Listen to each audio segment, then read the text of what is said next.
Mulher. Perspectiva. Bom, perspectiva, Caiçara. É atriz, é performer, filha de nativos da etnia tariano e tucano. Nasceu no povoado de Iauarité, no estado do Amazonas, fronteira com a Colômbia. Fez diversas participações em filmes e séries, com destaque para a série da Globo, Aruanas, de 2018, e a peça Brian ou Brenda, 2019-2020. Participou do grupo Diroá Bahia, em São Paulo, e em 2019 recebeu um convite para ser Antígona, da peça do diretor suíço Milo Hall, 2020-2021, sendo essa sua primeira peça estrangeira.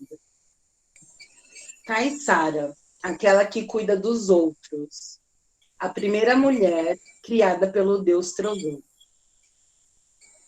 Caiçara, passo a palavra para você. Seja muito bem-vinda ao nosso encontro. Já começando a falar do tema, a inclusão que eu busco, assim, é mais o fato, assim, de nós, povos indígenas, sermos excluídos da sociedade, e as pessoas sempre veem a gente como pessoas que têm que estar dentro da reserva ou da sua comunidade. Então, quando eles veem eu, por exemplo, que sou uma indígena que mora dentro do contexto urbano, sempre acontece o fato de, volta para sua aldeia, então tem muito a ver com isso, assim, já falando do tema, né, que é a inclusão. Eu acho que porque o Brasil, querendo ou não, é um país indígena, hoje em dia é um país miscigenado, né, eu acho que as pessoas nunca podem jamais negar suas raízes, então a inclusão tem a ver com isso, assim, com o fato de que eu acredito que todos os povos têm que ter os mesmos direitos, todos os direitos respeitados, principalmente os nossos direitos que hoje em dia a gente vê que não são respeitados, né? O que eles veem a gente assim é exatamente pelo fato de que eles foram educados, eles cresceram dentro dessa construção da raiz da colonização. Então, a gente hoje em dia fazer a conscientização, fazer a reeducação, fazer a descolonização é muito importante para que a geração futura não veja a gente mais como índios, mas sim como nativos. Se as pessoas pararem de ver a gente como índio, as pessoas vão começar a ter um pouco mais de respeito por nós, pelos povos, pelos nossos territórios, por nós como seres humanos, porque eu vejo o poder que a palavra tem, assim, o fato da gente. Eu sempre vejo muito nas pessoas, quando eu faço conscientização, de falar, olha, a gente não é índio, a gente é nativo, cada povo tem sua mitologia, tem sua tradição, tem sua língua. Então, sempre também acontece muito, assim, o fato de que as pessoas que vêm me abordar sempre querem saber se, às vezes, eu falo Tupi-Guarani, por exemplo. Eu não falo Tupi-Guarani, eu falo a língua tucano, que é uma língua única do povo tucano. Então, eu costumo dizer também que eu sou a filha de um genocídio, mas que eu não permito que esse genocídio me vença, porque eu sempre estou lutando contra ele. Inclusive, a língua tariano, que é pela parte do meu pai, foi perdida com o passar do tempo, principalmente por causa de que no Rio Negro as pessoas falaram que só era para falar a língua nativa tucano. E também por causa da questão de que os tarianos eles sempre se casavam com mulheres de outra etnia, porque a gente considera de que as mulheres da mesma etnia que a gente são como irmãos, então a gente não se casa com mulheres da mesma etnia, a gente se casa com mulheres de outra etnia, e assim a nossa língua, o tariano foi perdido, assim. Então, eu vejo isso como eu sendo filha de um genocídio, mas lutando para que a gente não perca, né, a nossa cultura, a nossa tradição. Então, eu costumo dizer que mesmo morando dentro da cidade, a gente sempre manteve os nossos a nossa mitologia, a nossa tradição e a nossa língua sempre muito viva. Então, a gente, mesmo quando eu falo com outras pessoas, eu moro na cidade, falo a minha língua, e as pessoas sempre perguntam, mas o que vocês estão falando? Eu sou, como a Vitória falou, eu sou de Jauareté. Eu saí do meu povoado quando eu tinha 7 anos de idade, e a partir desse momento, no momento que eu vou para a cidade, foi a primeira vez que eu percebi o quanto que existe uma desigualdade social na cidade, porque as pessoas classificam as pessoas muito pelo que tem, né? Pela raça, pelo povo. E então a partir desse momento, eu começo a perceber que eu faço parte de uma classe, de um povo, né? Coisa que antes de ir para Manaus eu não sabia, porque todo mundo lá se parecia comigo e a gente tinha um respeito pela questão de ser por sermos italianos, por ser parte de um clã, né? Então, a partir desse momento, eu começo a perceber o quanto que o fato de eu ser indígena, as pessoas sofrem preconceito, né? Por serem indígenas em Manaus, assim. A partir desse momento eu vejo que você no caso, você se olha como uma pessoa diferente, assim. E é muito triste, porque isso é uma das coisas que, na verdade, não devia existir, eu acho, principalmente no Brasil, porque, querendo ou não, nós somos os povos que estávamos aqui antes da invasão, que as pessoas chamam de colonização. Então, sendo que em Manaus, quase 90% da população é indígena, mas mesmo assim as pessoas têm muito preconceito e vergonha de dizerem quem são. Então, acho que esse foi uma das lutas que eu fiz, porque eu nunca tive vergonha de ser quem eu era. Eu nunca tive vergonha de ser indígena, pelo contrário. Eu fui criada dentro de uma família, dentro de um contexto onde a gente sempre teve orgulho de ser indígena, de ser nativo da etnia tariano e tucano. Então, eu nunca entendi um pouco o fato das pessoas sentirem vergonha de ser o que é, porque eu acho que qualquer pessoa, independente independente da sua raça ou cor, tem que ter orgulho de ser quem é. Então, a gente sempre fez muita questão de poder valorizar a cultura, e foi o que a gente fez durante todo esse tempo que a gente tá na cidade, assim. E agora, recentemente, é que eu estou vendo que tem mais pessoas que estão começando a dizer que são indígenas, estão começando a se colocar isso. Começou mais ou menos em 2008, que foi quando começou a aparecer o bolsonarismo, então as pessoas começam a se colocar mais, assim.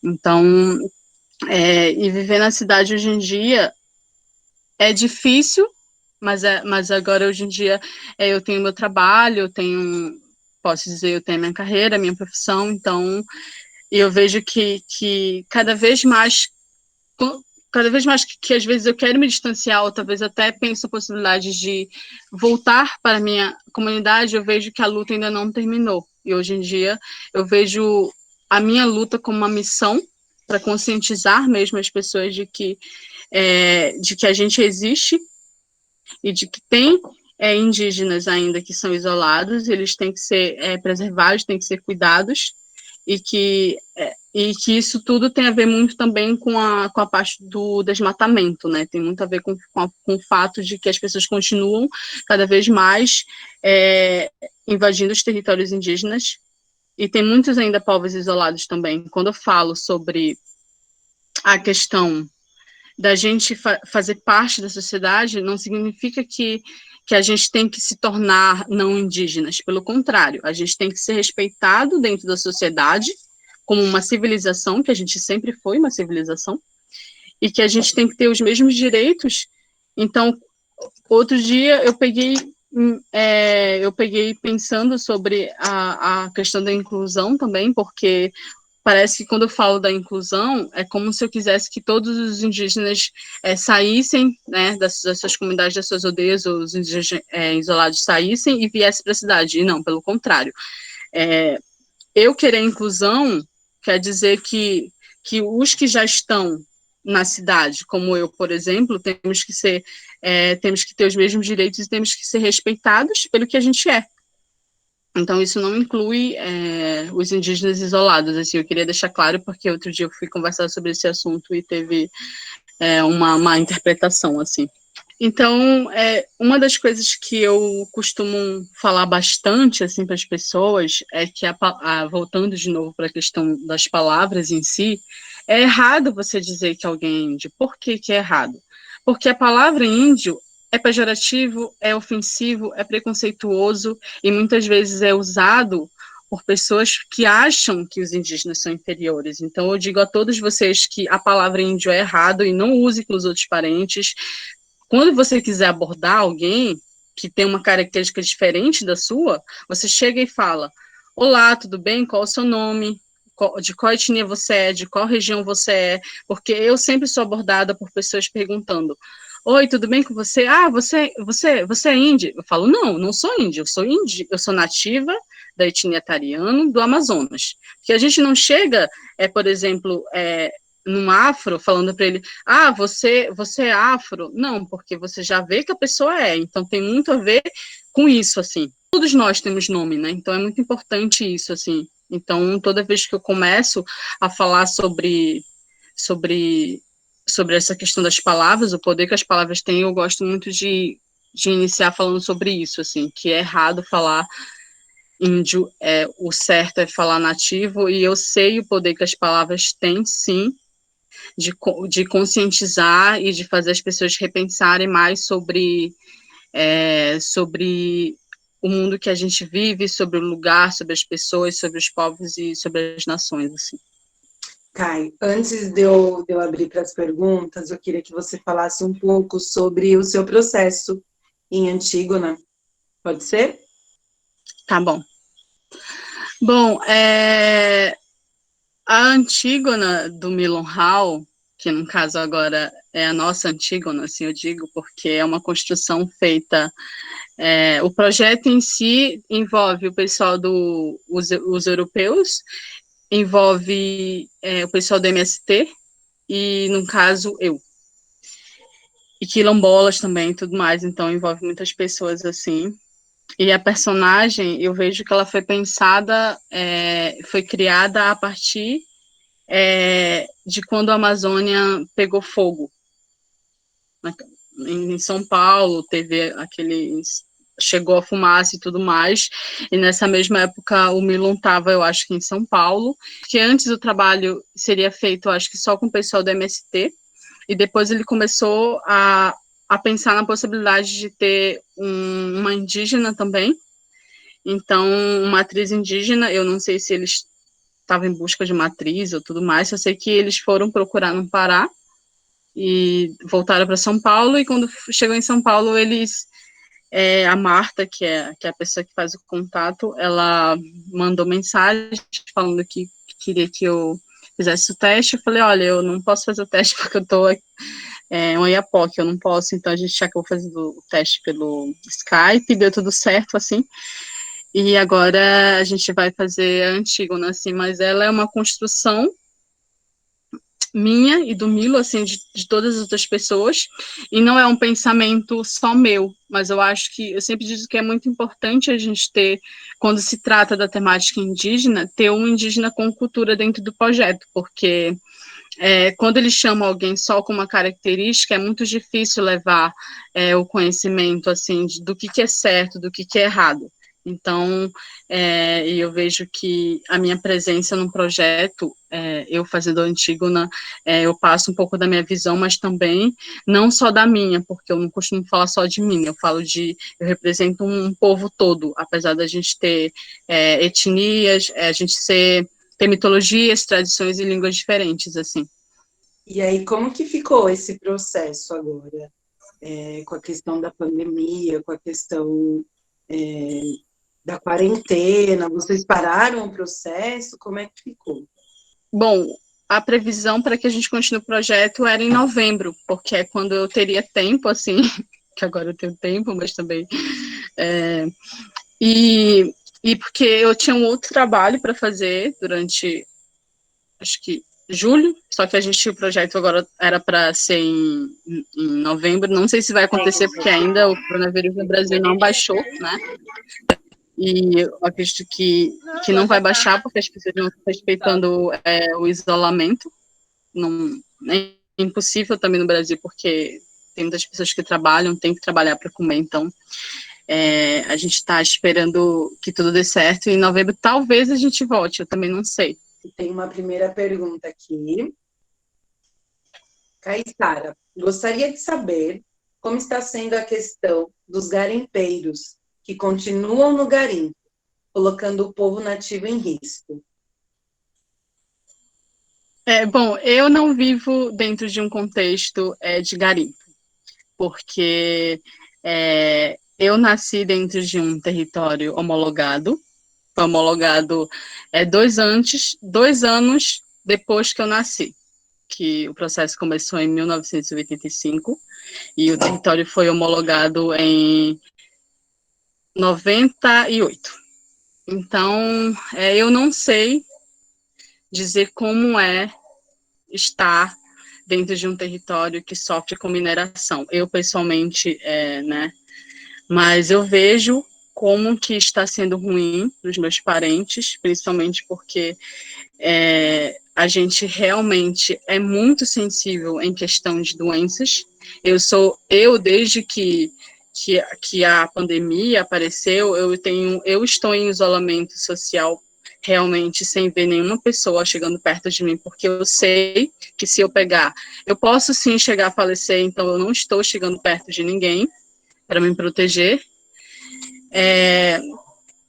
mas em Oareté, por exemplo, é um lugar onde as pessoas querem muito fazer mineração, mas eles sempre conseguem impedir. Tem mais, se eu não me engano, tem mais de 84 solicitações para fazer a exploração dentro desse território que já é homologado, né? Então, para você ver o quanto que as pessoas não são ambiciosas, né, com os territórios, mesmo com os territórios que não podem, imagina com os que podem, eles realmente entram, né? Então, eu, assim, particularmente, pessoalmente, não posso dizer como que está, porque eu não vivo dentro desse contexto. Caissara, comente sobre a sua etnia. É isso, Caissara, comente sobre a sua etnia. Ok. A palavra tariano, ela foi uma palavra que foi inventada pelos não indígenas, pelos padres, mas a verdade é que o povo em si se chama Tária, Tariá, né? E não é tariano. E aí, o meu irmão sempre diz que, como vocês sabem, tem o povo ariano. Então, eles juntaram as duas e ficou tariano. Então, dentro do povo tariano, existem 3 clãs principais, que o primeiro nosso criador, né, que é o Enu, e depois do Enu, ele criou o Kari, depois criou o primeiro, o segundo e o terceiro. A gente é do terceiro clã, que a gente somos os filhos da espuma do sangue do trovão. E a nossa mitologia, ela é muito longa, assim. Eu teria que levar muito tempo para poder falar para vocês sobre como que o meu povo surgiu e como que estamos aqui hoje, né? Então, para a gente, ela foi contada durante a minha vida toda, e é por isso que se eu for contando para vocês, levaria muito tempo, assim. Obrigada, Kai. Deixa eu ver outra pergunta. Daí tem umas falas que estão reverberando por conta da sua fala. Então, a Priscila fala. Potente a fala da Caissara. As pessoas com essa perspectiva colonizadora tendem a desumanizar os indígenas, colocá-los em uma categoria animalesca e exótica. Queria convidar a Priscila também, caso ela queira conversar com a Kai. Priscila. Caissara, eu sou de Belém, do Pará, e eu achei muito louco quando tu falou sobre como as pessoas de Manaus te olhavam, e é muito louco realmente pensar nisso, porque já tem uma barreira com a gente do norte, e ainda as pessoas de lá criando barreiras com outras coisas, sabe? Isso é muito louco. E desde já eu sempre, sendo do norte, enfim, sofro com esse olhar, me vendo como uma coisa exótica, sabe? Como um ser exótico. Então, eu imagino como as pessoas te olham também, né? Esse olhar olha, parece um alienígena até, muitas vezes, né? E vou puxando a pergunta da Uma, eu falei desumanizar os indígenas, mas eu queria até que tu reforçasse isso. Uma pergunta, né? Qual a diferença da palavra nativo e indígena? Então, emendando aí essa pergunta, né? Então, como a palavra índio ela foi inventada, né, como a gente sabe, pelos portugueses, pelos invasores que estavam indo para a Índia, e a partir disso a gente é chamado de índio, né? Mas a palavra índio, ela é muito, como eu falei, ela é pejorativa, ela realmente, para mim, ela é pejorativa, e para mim eu vejo ela como uma palavra ofensiva à minha pessoa, e porque toda essa construção que eu vejo, assim, principalmente no Brasil, é que a gente somos pessoas muito que classificam muito as pessoas, que classificam muito os povos. Ah, esse aqui é afro, esse aqui vamos lá, esse aqui, vou usar ainda a palavra, esse aqui é índio, esse aqui é não sei o quê. Só que não, as pessoas têm que entender que nós estávamos aqui, que a gente era um povo nativo, né? A gente é um povo nativo, porque pelo fato da gente estar antes de todos aqui, ter chegado antes aqui, a gente é um povo nativo desse lugar. Então, o fato de eu dizer para as pessoas não chame a gente de índios ou de índias é para fazer essa descolonização profunda que existe no Brasil. Porque é muito profunda. Eu não vou dizer aqui para você que não é, porque é muito profunda. Muitas pessoas hoje em dia, se eu falo isso, se forem as pessoas um pouco mais que não querem aceitar e que querem continuar nessa ignorância da raiz da colonização, eles vão vir contra mim. Só que tem muitas pessoas que realmente aceitam, que falam, ok, eu respeito a sua palavra. Então, é isso. É o fato de eu não querer ser classificada, eu não querer mais ser imposta em mim uma palavra que eu não sou, porque eu não sou índia, eu sou nativa da etnia Tariano do terceiro clã. Eu acho que essa é uma das coisas que todos nós, como seres humanos, temos que fazer. Tipo, você não pode permitir que outra pessoa venha e diga quem você é. E se isso aconteceu, é hora da gente lutar para que isso não aconteça mais, ou já lutar para que mude, para que a gente sejamos vistos como seres humanos. E antigamente, no tempo do meu avô, eles usavam a palavra índio também para humilhar, para falar que era tipo escravo, era uma pessoa que era empregada. Então, para mim, isso tem um pensamento, no psicológico muito negativo. Então, para mim, essa palavra é 100% negativa na minha vida, dentro da minha história. Então, eu não quero, hoje em dia, ser chamada assim, e nunca, na verdade, permitir ser chamada assim, porque eu me mudei para a cidade com 7 anos de idade, e desde lá, quando uma outra criança da classe me chamou de índia, eu falei, eu não sou. Eu sou nativa da etnia Tariano, então a minha luta vem de muito tempo, porque eu fui criada dizendo que eu era da etnia Tariano, que eu era o terceiro clã, que eu sou filha da Esquimó do Sangue do Trovão, então eu cresci dentro disso. Mas eu imagino que também não é fácil para as outras pessoas que perderam a sua cultura um pouco, né? Eu sou a Uma. É só explicar por que eu pergunto a diferença de nativo e de indígena, porque numa última reportagem que eu li do Krenak, ele dizia que indígena é o contrário de alienígena, em que indígena vem do latim aquele que é ligado à terra, e que alienígena é aquele que não tem ligação com a terra, que seria o extraterrestre, entre aspas. Então ele dizia que todas as pessoas que não são nativas, povos originários, são alienígenas porque não tem vínculo com o território em si, não tem uma vinculação com a natureza. Era mais ou menos essa a explicação do vocábulo da palavra indígena que ele dava, e não de índio, né? Que é uma ideia de que os portugueses chegaram às Índias, que seriam o Oriente, E aí por isso nomearam as pessoas que aqui viviam numa confusão do que seria as Índias como índios. E aí ele falava que a questão do indígena eram as pessoas que tinham vínculo com a terra, com a natureza, e não eram alienígenas, ou seja, nós, brancos, enfim, todos os outros que têm um uso deturpado da terra, enfim, dos recursos naturais, não tem uma ligação com esse cosmo.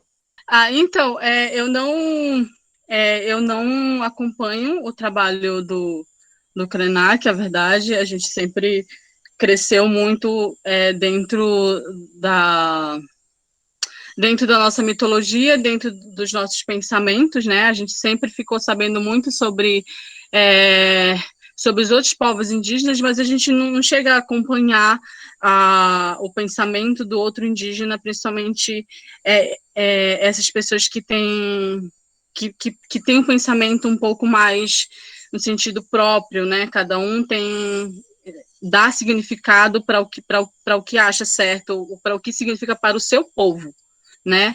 Então, eu não sei de qual povo ele é, Krenak, então, ele é da etnia Krenak. Então, mas eu particularmente vejo essa palavra desse modo, assim. Primeiro que ela, a mim, não se refira, eu não sei qual que é a relação dos outros indígenas com a palavra, porque eu sempre vejo que tem muitos que ainda usam, que se identificam, e que eu sempre fico muito triste, porque eu acho que ninguém devia se identificar com uma coisa que não é. Então, mas isso faz muito sentido, porque a gente também, antes da gente ter esse corpo humano, a gente éramos seres sem corpo, a gente éramos seres que viviam, que podiam ir em outro lugar de uma forma muito rápida, e esse sempre foi quase que um pensamento nosso também, assim, da minha família, assim, com o passar do tempo, com mais informações que a gente recebe, que talvez a gente tenha tido contato com outros seres, talvez os meus ancestrais, talvez o Enu. Então, é um pensamento que eu nunca vou poder concretizar, porque são coisas que são muito do passado, e o que eu posso falar nesse momento é sobre a mitologia, que é uma coisa que a gente tem muito mais concreta, assim, na nossa etnia, né, na etnia do terceiro clã. Daiane Nunes falou, eu tô aqui, Sarará. Daiane Nunes, você quer abrir minha o cunhada, seu... a minha família tá aqui, me acompanhando. Qualquer coisa eles vão falar e me corrigir. Oi, estamos aqui ouvindo também. Boa noite. Linda família, linda. Sim. Tá aí o pai dele. Tchau. Boa noite. Tchau aí, tô dando tchau pra ti aí. Eu sou quebrado, tá bom? Não me tire. Pai dela. Da Caetara. Quem sabe? Oi, não. Oi, Eu sou mãe. essa é a mãe da Sara. Só Iepária. Que lindeza.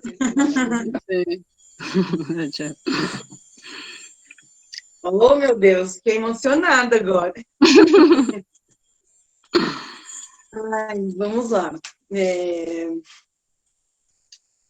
Agora eu vou para a próxima.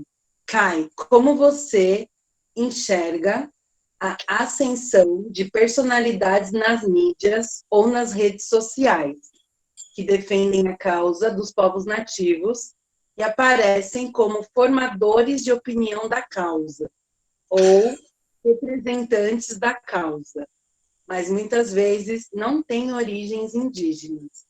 Como você enxerga o espaço e o peso dado para essas pessoas, que de fato têm boa intenção em agregar a causa, mas muitas vezes não vivenciaram essa cultura?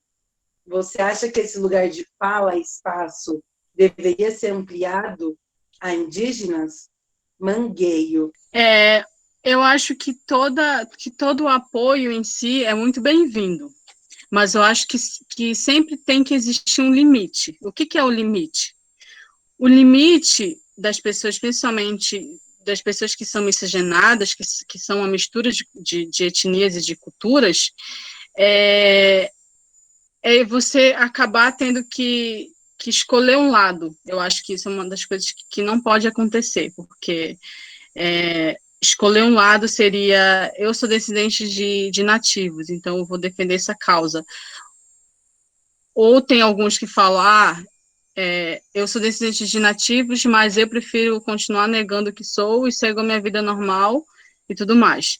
Então, eu sempre vejo que as pessoas que são descendentes de nativos, por muito tempo, eles negaram suas raízes, e hoje em dia, eu digo que eles são muito bem-vindos, né? Eles não têm a característica, como eu, por exemplo, né, que tem a característica e tudo mais, só que, além de ter a característica, eu tenho a cultura, porque eu fui criada em uma família que valoriza muito a cultura e tudo foi passado para mim. E por isso é que eu tenho a propriedade para poder falar da minha etnia, da minha mitologia e tudo mais. Então, eu não posso negar e não posso dizer, não apoiem. Pelo contrário, todo mundo, eu acho que tem que sim apoiar, só que tem que ter um limite só no sentido de não ultrapassar o dizer eu sei mais que um indígena. Entende? Porque ninguém vai saber mais que o indígena, porque não é indígena, né? Então, só nisso, assim. Então, eu acho que as pessoas que hoje em dia estão querendo entrar na luta, é muito importante eles saberem, principalmente os que têm descendência, né?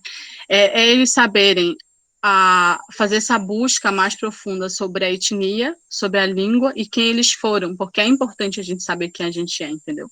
Porque eu tô aqui falando com vocês sobre essas coisas porque eu sei quem eu sou. Eu tenho propriedade para falar porque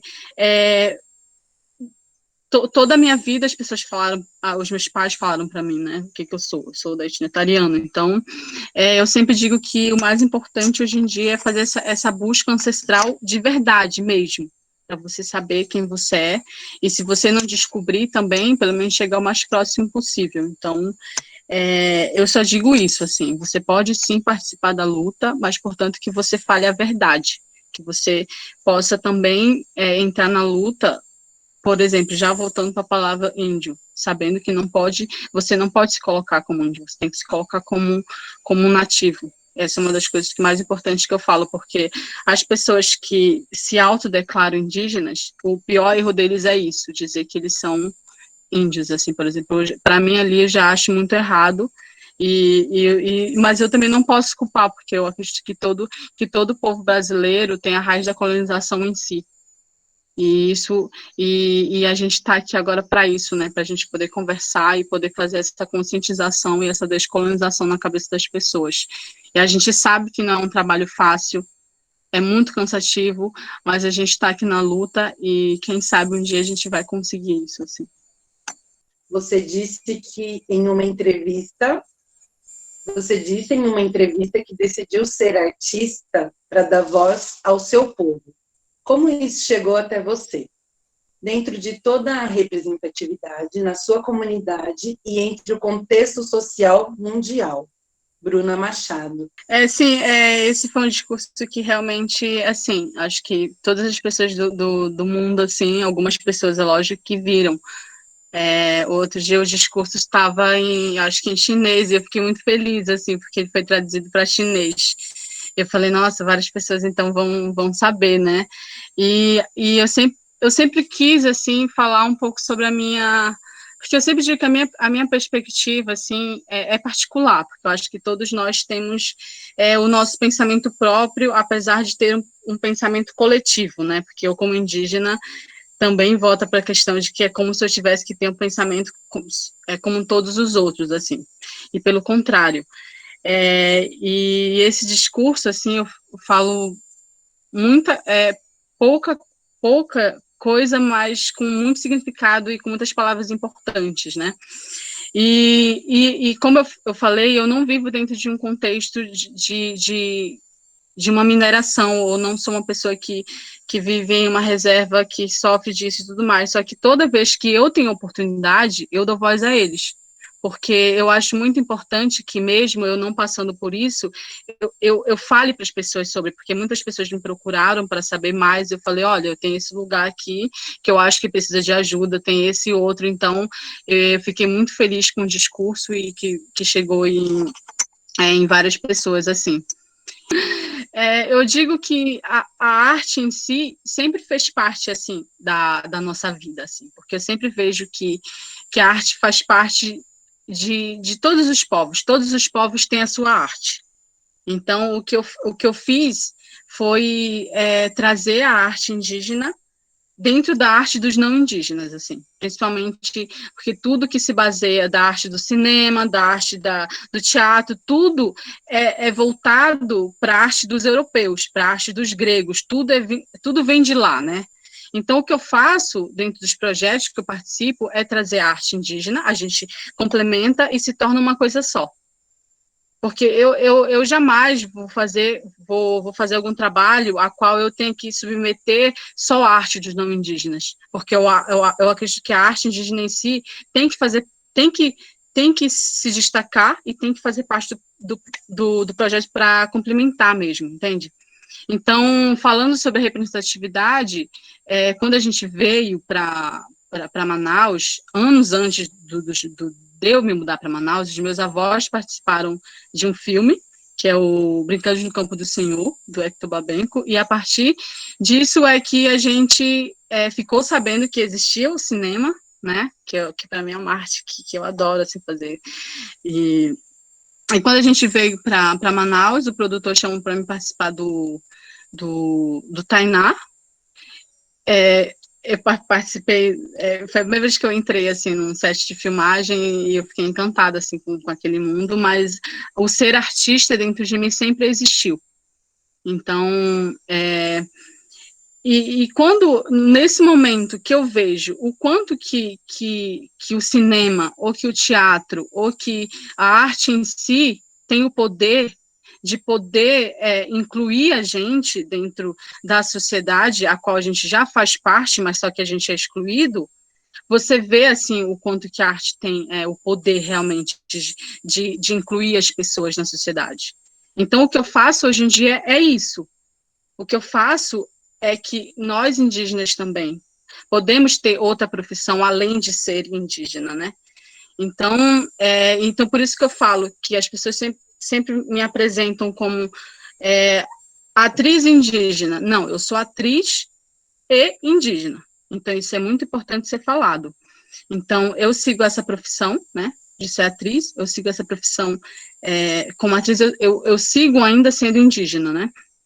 Então, no momento que eu vejo o poder que a arte tem, é muito importante a gente também estar incluído lá, nos filmes, na publicidade, no cinema, no teatro, então, porque a verdade é que a gente sempre fez parte, só que a gente ainda nunca tinha tido visibilidade até o momento, as pessoas falarem, por exemplo, que eu sou atriz, demorou muito tempo, porque sempre a gente a gente está fazendo um trabalho com indígena. Não, pelo contrário, no momento que a gente participa de um filme, que a gente vive a vida de uma outra pessoa, a gente está sendo ator. Entendeu? Por que os não indígenas, por exemplo, fazendo um personagem não indígena também é visto como ator? E por que nós, fazendo personagem indígena, vivendo uma outra vida, temos que ser vistos só como indígenas e não como atores? Então, essa é uma das lutas que eu faço também, de ser reconhecida como atriz, porque é o que eu sou, é a minha profissão. Então, ter um indígena dentro de um filme, dentro da publicidade, você se vê, né, dentro, fazendo parte da sociedade. Porque eu, por exemplo, quando eu era criança, eu me sentia uma pessoa totalmente insignificante, porque eu nunca me vi em nenhum lugar, eu não me vejo em nenhum lugar. Então, no momento que eu vejo que só existe não indígenas na TV, em todos os lugares, eu falo, mas o que eu sou, então? Em que lugar é que eu me coloco como ser humano? Então, hoje em dia, a minha luta principal é isso, fazer a inclusão dentro do cinema, da publicidade, dentro da arte em si. Então, então o que eu quero é que a geração futura não se sinta mais insignificante, que eles se sintam incluídos dentro da sociedade. E no momento que, por exemplo, ver um indígena numa série, por exemplo, Aruanas, né? Vamos lá. Tem um indígena que assiste aquilo, e tem um vizinho dele, por exemplo, que não gosta porque ele é indígena, né? Porque é indígena, não sei o quê. Então, no momento que ele vê, ele fala, olha, aquela pessoa estava lá. olha, aquela pessoa estava na TV, então começa começa a se unir começa a se unir, né? A pessoa começa a ser vista como não mais só como indígena, como um indígena que também aparece na TV, entendeu? Então a inclusão é muito importante nesse sentido dentro da TV, dentro da publicidade, cinema, em todos os lugares, assim, porque eu acredito que a arte tem que ser inclusiva para todo mundo. E todo mundo tem, sim, ter que se sentir significante nesse mundo, porque todos nós habitamos o mesmo planeta, a mesma terra. Então, é isso, sim. O Kai, deixa eu perguntar para você. O filme dos seus avós, a gente encontra onde? É um filme que eu acredito que está online, mas é um filme que retrata os indígenas de uma forma muito... É um casal de religiosos que vem na Amazônia, né? Eles vêm evangelizar os indígenas e inclusive os personagens principais que fazem os indígenas são não indígenas, né? Todos são não indígenas com uma característica. Isso para mim já é um ponto totalmente negativo, mas eu também não vou agora mudar o filme, né? A mudança eu estou fazendo agora, né? Com o passar do tempo, mas é um filme que eu acredito que está online, assim, que vocês vão ver os meus avós lá. Kai, como seria o impacto do feminismo para as mulheres nativas? Lauane Cardena. Eu costumo dizer que eu não sou feminista, né? Eu sou mulher e todas as coisas que uma outra mulher sofre, isso me comove e isso faz com que eu esteja também nessa luta. Mas na questão, na minha etnia, a gente é uma etnia patriarcal, só que com o passar do tempo, a gente foi sabendo de que as mulheres também podem ter o benzimento, que para a gente o benzimento é uma coisa muito sagrada, assim, e tem uma história de que teve uma época em que quem menstruava eram os homens, e as mulheres não. Então, as mulheres sempre estiveram muito presentes, assim, na nossa etnia, tanto na construção dos povos em si, né?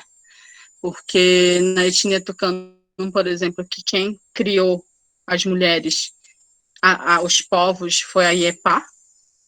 Então, as mulheres sempre estiveram muito presentes, assim, dentro da etnia tariana e tucano. Mas também, por muito tempo, foram excluídas, né? Porque sempre, inclusive na construção das etnias e dos povos do Brasil, a gente sempre vê o homem como líder, sempre é o homem que está à frente, sempre foi o homem que lutou.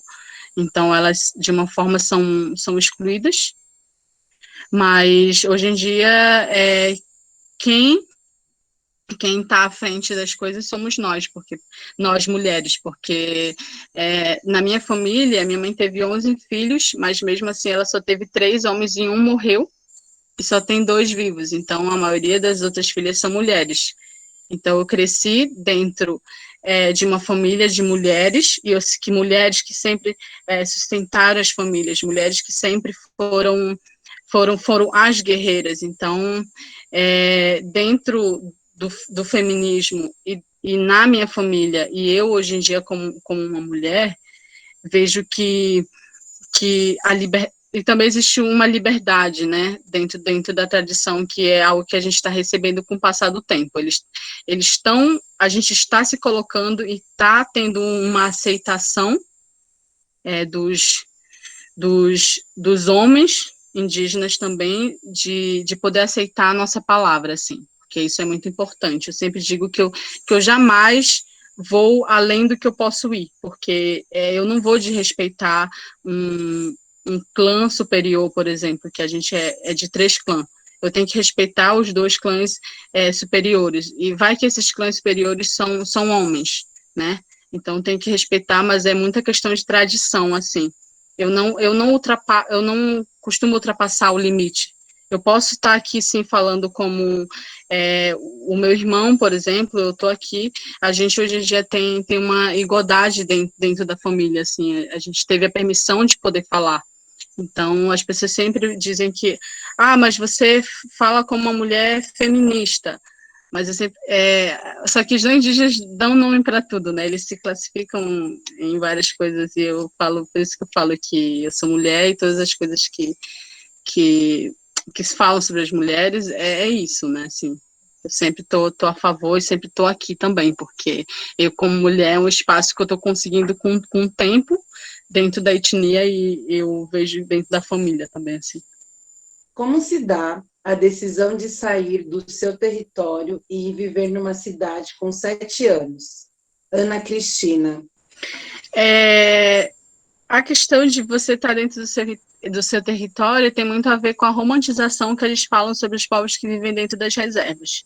Eles acham que a gente vive pelados, que a gente vive com tudo que a natureza nos dá, e tem muito essa visão da vida simples e vagabunda, né? Da visão que eles têm dos indígenas. Mas a verdade não, a minha mãe ela teve 11 filhos e os 5 filhos mais velhos dela já estavam morando em Manaus. Eles já tinham vindo para Manaus, então ela sempre vivia entre Iauareté e Manaus. A gente sempre teve, eu já cresci dentro de um lugar onde tem igreja, tem escola, tem hospital, então eu não cresci dentro de um território que posso dizer que é aldeado, que não tem contato com os outros povos, assim, com os não indígenas, né? Então, Então, quando a minha mãe tomou a decisão de se mudar para Manaus, ela tomou a decisão porque o meu irmão tinha terminado de completar o ensino médio e ele queria fazer uma faculdade. E em Manaus ainda não tem uma faculdade, eu acho que até agora. Então, ela falou: vamos para a cidade, vocês vão estudar e aí a gente volta. Só que quando a gente chegou na cidade, a gente recebeu uma missão de que é fazer a conscientização da cultura indígena para as pessoas. Então, essa é uma missão que eu estou levando agora e eu não sei quando que eu vou terminar essa missão, quando que eu vou poder me sentir aliviada e poder voltar para minha casa, entende? Então, a gente está nessa missão e sem saber quando termina. Parece que cada dia mais a gente vai sendo chamado para poder falar mais sobre isso, para poder conscientizar mais as pessoas, assim. Então, e ela tomou a decisão de vir para Manaus porque eu tenho uma irmã que dizia que tinha uma casa, então com essa segurança ela veio para Manaus, assim.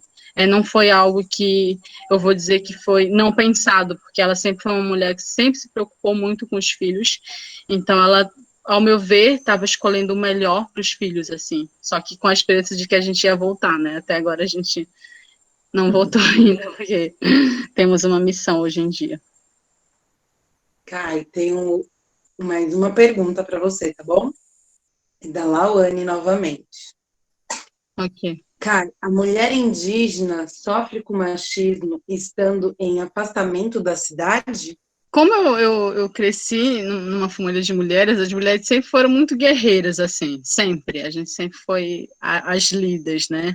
As mulheres da família sempre foram as que resolvem as coisas, porque a minha mãe também é um exemplo disso, assim. Então, mas a gente sabe, sim, casos de mulheres que sofrem muito de machismo, principalmente mulheres indígenas em contexto urbano, porque, primeiro que elas... O marido, por exemplo, ele sabe que ela é uma mulher indígena. Ele sabe que já existe um desamparo pelo fato dela ser indígena, né? Então, ele se aproveita dessa situação. E então, a gente ficou, uma vez, sabendo um caso de uma mulher que ficava presa dentro de casa. Ela não falava a língua dela. E um certo dia, ela foi pega pelo marido falando a língua indígena dela, e a sogra dela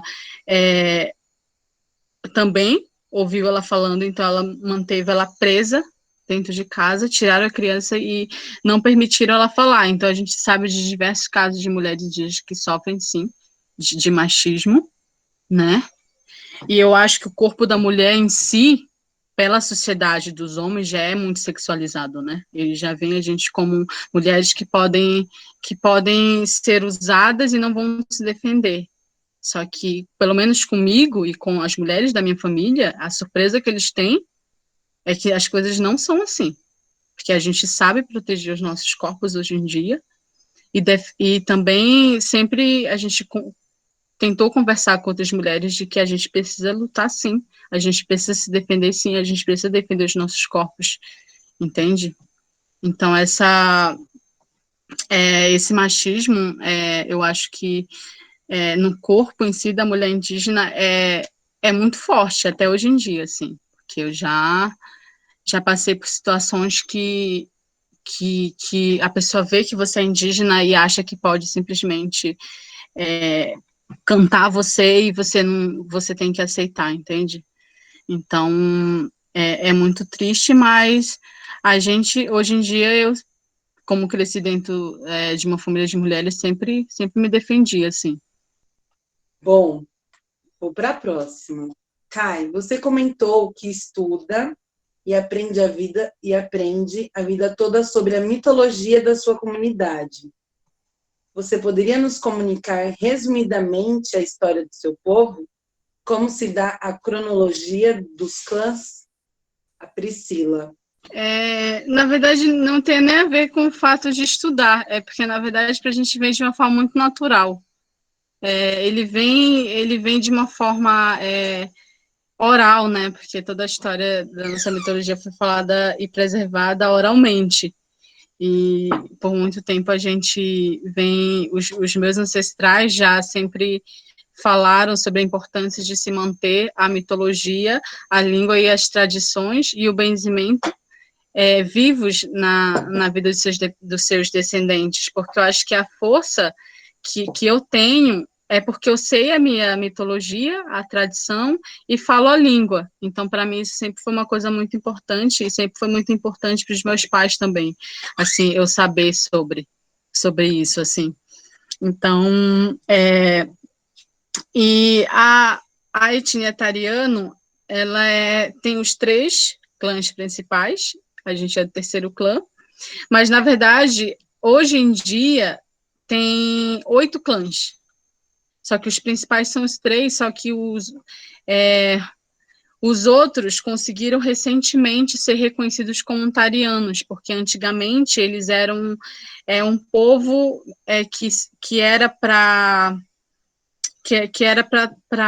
guardar os benzimentos e todo esse processo, assim. Então, hoje em dia, a gente 8 clãs, só que os clãs principais são 3, que é o Quenacan, o Cari e o Diroá, né? Que a gente é do terceiro clã. O Diroá, que significa trovão.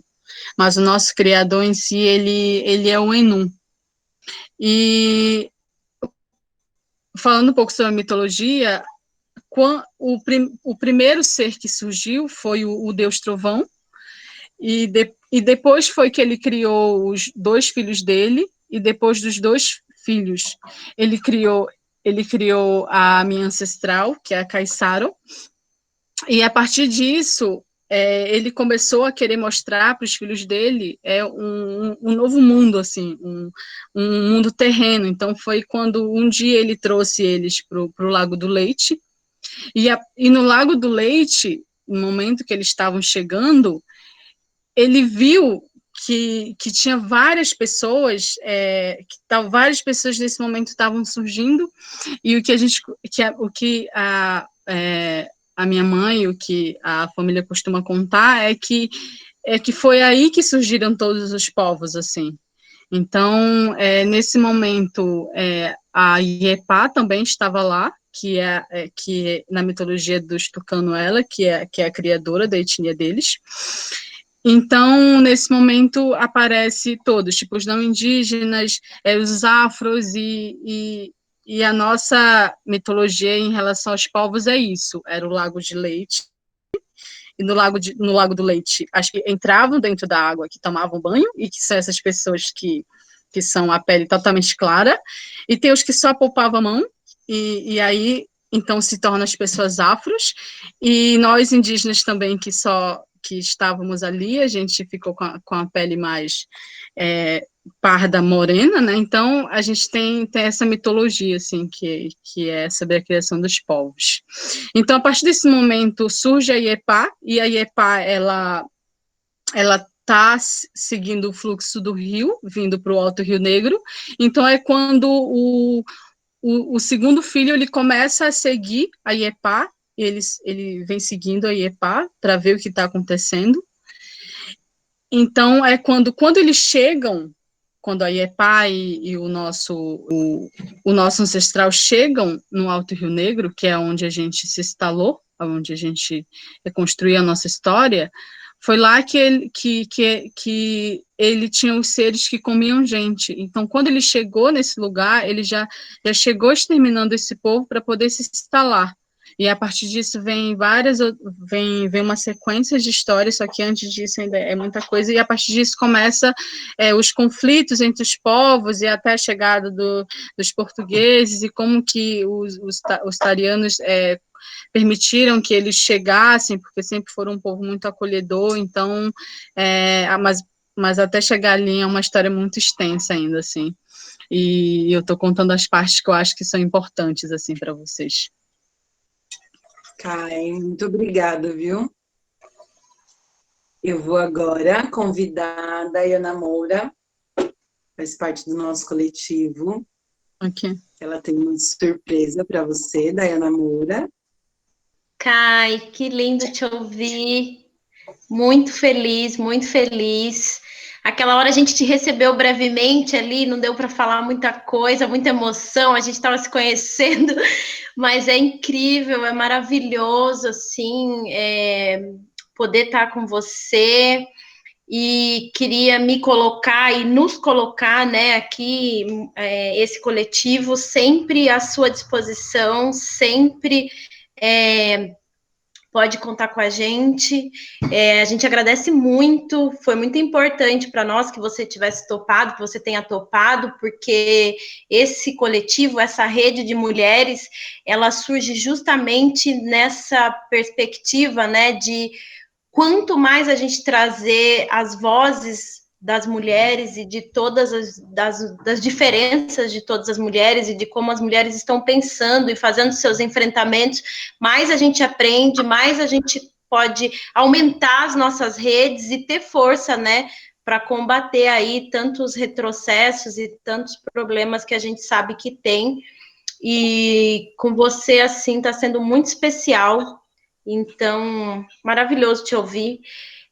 Queria falar que da minha, né, aqui do meu lugar de mulher preta também, dos dois lados da minha família, a narrativa é a mesma, que as minhas bisas e tátaras foram mulheres indígenas caçadas a laço. Tem essa coisa, e muitas vezes romantizada até, né? Essa brutal violência de que a gente é fruto, e eu não sei mais. A gente perdeu esse vínculo, eu não sei de onde, não sei exatamente quais são as etnias, eu só sei isso, que as minhas ancestrais foram caçadas a laço de um lado, e do outro lado eu venho da ancestralidade africana.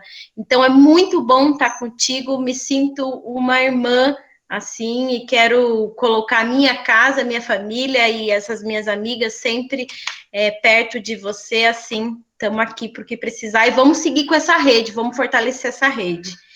Eu queria ler para você um texto que eu escrevi há um tempo atrás, quando eu fiquei muito impactada com uma autora que chama Glória Anzaldúa, que é uma autora mexicana e estadunidense. Ela se coloca num lugar de fronteira e ela fala da importância da gente se reconhecer como consciência mestiça, né?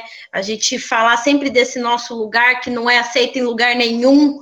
Então, eu escrevi esse texto e eu queria dedicar a você.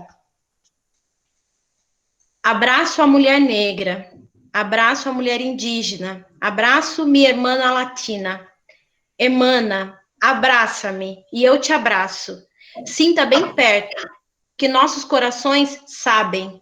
Aqui neste calor, sem palavra alguma, dizemos frases longas. É um grande reconforto ver-te ao meu lado. Aproveitamos bem este aperto, este abraço, porque sabemos dos momentos soltos em que nosso corpo parece naufragar, sozinho pelos lugares. Aproveita a minha presença, porque eu aproveito muito a sua. É um rito breve, um abraço, um suspiro longo, um suspiro denso. O ar preenche, o ar dilui as nossas dores, algumas tão agudas que são indizíveis. Apenas abraçamos e dizemos talvez amenidades. Não conseguimos gritar e implorar socorro, porque sabemos que mais gritos talvez nos levem a doer mais. Sorrimos, nossos lábios grossos, coloridos, múltiplos, e admiramos a beleza uma da outra. Às vezes, quando miramos bem fundo, fundo, fundo, olho no olho, preto no preto, sentimos um brilho que cintila e alivia. É uma luz pequenina, quase inexistente, fundo, fundo, fundo, muito fundo. É lá que moram as nossas forças, neste brilhar que outrora nossas avós, nossas bisavós reconheceram em suas irmãs também. Emana, venha, emana, estou de braços abertos. Podemos e somos a força motriz que vai sincronizar o bater de asas das borboletas e beija-flores por toda a América Latina. Abraça-me e eu te abraço. Me sinta bem perto, porque os nossos corações sabem. Mulher em perspectiva.